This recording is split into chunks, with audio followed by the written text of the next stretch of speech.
Clowns have terrorized the imaginations of both children and adults alike for decades. But it wasn't always like that. Believe it or not, there's a root to this evil. And its name was Pogo. You might know him as John Wayne Gacy, the monstrous criminal who was convicted for the murder of 33 young men. It's hard to imagine anything more horrific than American Horror Story's disfigured clown Twisty or Stephen King's Pennywise. But as deeply unsettling as that fiction is, the truth that inspired it is so much worse.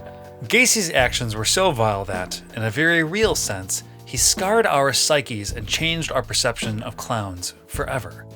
This is the story of how John Wayne Gacy turned clowns into nightmare fuel. Outgoing, charismatic, and upstanding. These are some of the ways people would describe Mr. John Wayne Gacy. He was an advocate for the Democratic Party, ran his own contractor company, hosted elaborate get-togethers, and, of course, performed as Pogo the Clown, a children's entertainer. On the surface, he was a respectable member of his community, but behind the smiling makeup was something much, much darker.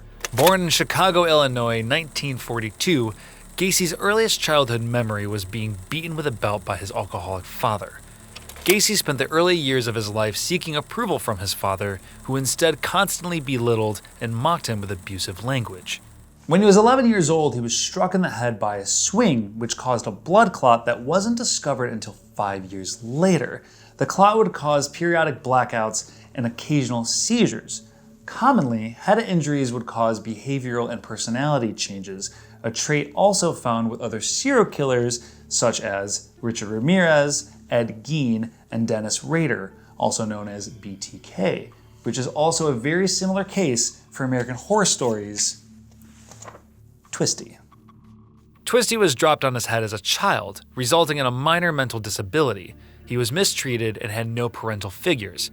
Despite the horrible things that happened to Twisty, his intentions were always good, even if he was prone to the occasional and unfortunate violent outburst. The really sad and tragic thing about this all is that Twisty's intentions were good-natured in spirit. He wanted to bring joy to everyone and bring happiness to the kids specifically. Now, the manner in which he did that later on in his life, it was very dark and twisted. You know, he didn't know really right from wrong from an early childhood. He tried to lead a good life and do things right.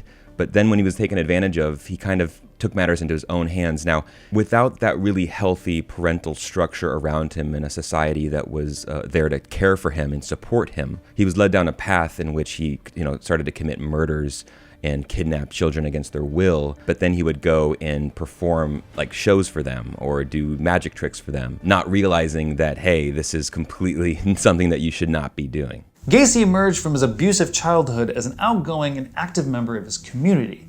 But unlike Twisty, Gacy had ulterior motives and disturbing intentions from the outset. Gaining social acceptance would play a key part in those. Gacy led a fairly ordinary, if not relatively successful, middle-class life. He got married, had 2 children, and was a respectable manager of several KFC restaurants. That was until his first publicly known offense. In 1968, he was arrested and found guilty for sexually assaulting one of his male employees. Initially sentenced to 10 years in prison, Gacy managed to get out only after 18 months for good behavior. By all accounts, he was such a charming and likable guy. If you think about the positions that Gacy was in throughout the course of his life, he was always in these positions of power. He was always the nice guy who you'd never anticipate would do anything wrong because he was such a vital part of his community. It was a way to get people to trust him and let their guard down so that he could enact, all the terrible crimes that he did. Who would you run to if something happened, if Gacy did something to you? He was involved in local politics. He deliberately maneuvered himself into a position where you felt really helpless. In no time, Gacy began another new and seemingly normal life. He got remarried, started his own successful contracting business, and joined the Jolly Joker Clown Club, where he first stepped into the shoes of the clown with the pointed smile, Pogo. And that smile was an eerie choice, uncommon among other clowns who opted for softer, more rounded face paint. The twisted visage was just the tip of the nightmarish iceberg. Throughout the 70s, Gacy raped and murdered 33 young men, burying their bodies in the crawl space of his home at 8213 West Somerdale Avenue, his garage, and eventually resorted to dumping others in the river when he ran out of space. His targets ranged from 9 to 20 years old and consisted of middle-class teens, jailbirds, and male prostitutes. Gacy was finally caught and convicted after the missing persons case of his last victim, Robert Peist, who was last seen speaking to Gacy about a possible job opportunity. The investigation into Gacy soon unveiled prior arrests, resulting in a search of his home and the unearthing of the reprehensible victim burial ground. Gacy was convicted in 1980 for his murders, and the news of his case set media ablaze. He was dubbed the Killer Clown, and very quickly, Pogo overtook America's television screens. And it was only a matter of time until people's newfound fear of clowns danced its way into wider pop culture. 2 years after Gacy's conviction, Tobe Hooper's poltergeist uses a clown doll to torment the son and drag him under the bed. Then, in 1986, Stephen King introduced us to perhaps the most infamous fictional clown of them all, the terrifying Pennywise in It. King has never admitted that Gacy was inspiration for Pennywise, instead citing that his inspiration came from his own kind of troll under the bridge story. But it's hard not to draw correlations given that King started writing It in 1981, a year after Gacy's trial. Time to float. After the success of King's novel, clown horror was solidified as a trope, creating a subgenre all its own. Whether it's killer clowns from outer space, Out of the Dark, or Bart Simpson's Can't Sleep, Clown'll Eat Me, the visage of a makeup-adorned, smiling children's performer became the embodiment of evil. It terrorized people's imaginations, and does so to this day.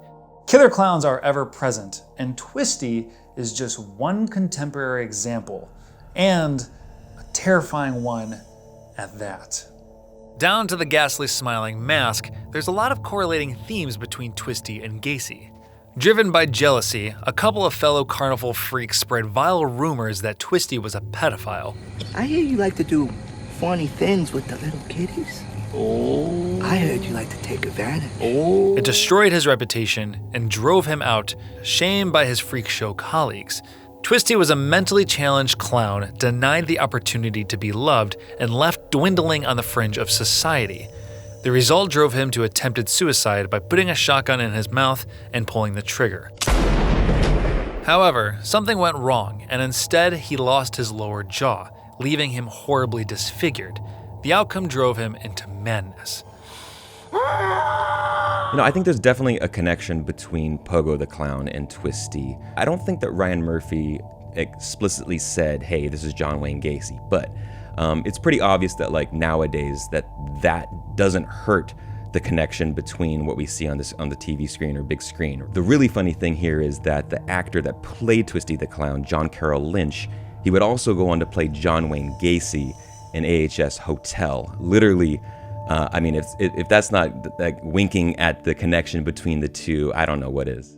John Wayne Gacy definitely isn't the sole reason behind people's fear of clowns, but rather a catalyst. According to psychologists, there's a lot of reasons as to why people, children especially, are afraid of clowns. According to the BBC article, Why Are Clowns Scary?, Professor Paul Salkowskis, clinical director of the Maudsley Hospital Center for Anxiety Disorders and Trauma, says, people are typically frightened by things which are wrong in some way, wrong in a disturbingly unfamiliar way. Clowns by nature are erratic, unpredictable, loud both vocally and by appearance, always taking you off guard, whether it's with a trick flower that shoots water in your face or a bright red nose that honks if you squeeze it. All the meanwhile, faces painted dead white with a permanent grin smeared across their face. I myself, I'm not afraid of clowns, but I'm not going to name names here. I do know someone who is. This is about clowns? No, thank you. Bye-bye. It's not hard to grasp why so many people find clowns just a little terrifying. Even still, it wasn't until the 80s that coulrophobia, the irrational fear of clowns, was coined specifically post-Gacy's case, further solidifying his impact on people's conscience. Pre-Gacy, clowns in film and stories were often portrayed as the butt end of a tragedy, a juxtaposition of the symbol for fun and entertainment posed as the saddest character, the tragic comic. First in the 1892 opera Pagliacci, where a jealous clown stabs his wife, her lover, and then himself. Then again in 1924's He Who Gets Slapped, about a scientist turned clown after being betrayed and becomes hellbent on killing the man who did so. But none of this was quite like what came after Gacy's despicable case. After all, the amount of B-movie horror films dramatically outweighs films portraying clowns in a cheerful light. Clown, Terrifier, Stitches, 31, Killjoy, Scary or Die, Clown House, it's staggering. And you can blame Mr. John Wayne Gacy for that. Suffice to say, clowns aren't going anywhere and will remain a staple of our nightmares and likely children's birthday parties. Just be aware of the ones with the sharp-pointed smiles. Hey, thanks for watching this episode of True Fiction, brought to you from our living rooms. Given the challenges of this situation we find all of ourselves in, we're using what we got to make the best of it. So I personally hope you really enjoyed this episode. Anyways, be sure to like, comment, and subscribe, and be on the lookout for more True Fiction to come in the future. Wash your hands and don't go outside unless you absolutely need to. Okay, stay safe. See you later.